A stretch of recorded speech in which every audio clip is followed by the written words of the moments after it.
আমি জামাতের একটা ভোটার। আজকে আমি খুবই লজ্জিত। আমি কিন্তু জামাতের কর্মী না, আমি জামাতের একটা ভোটার। কিন্তু অনেক মানুষ আছে জামাতের যারা কর্মী হিসাবে কাজ করছে, তারা কিন্তু বাসায় বাসায় গিয়ে ভাই ভোট দেবেন, কথা দেন, ভাই কোরআন শরীফে হাত দিয়ে ছোঁয়াচ্ছে। এগুলো কিন্তু আমাদের যে একটা ভোটের জন্য পবিত্র কোরআন নিয়ে শপথ করা, এগুলো আমি পছন্দ করি না। যে এরা পাশ করবে, মানে জামাত পাশ করবে কি না করবে সেটা আল্লাহ পাকই ভালো জানেন।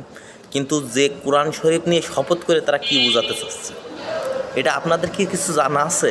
আপনারা জানা যদি থাকে তা আপনারা আমার সাথে যোগাযোগ করেন এবং জানাই দিয়েন প্লিজ, যে এটা যে কাজটা করছে আসলে এটা জামাত ইসলামের একটা কর্মী বা জামাতের যে ভোট নেওয়ার জন্য এরম কাজ করা উচিত না, বা উচিত আদৌ হবে বলে আমি মনে করি না।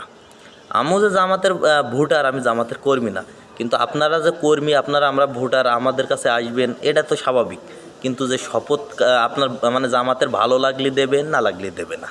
এই জামাত ইসলামিক আইন চালু করতে চাচ্ছে। জামাত তো ইসলামিক দল না। জামাত ইসলামিক আইন চালু করার জন্য অনেক মানুষ কিন্তু চাচ্ছে, কিন্তু এই যে কোরআন শরীফ শপথ করাচ্ছে, এগুলো জামাত কর্মী থেকে, জামাতে কর্মী যে কাজগুলো করছে তাতে জামাতের অনেক অনেক ভোটার কেটে যাবে দেখেন।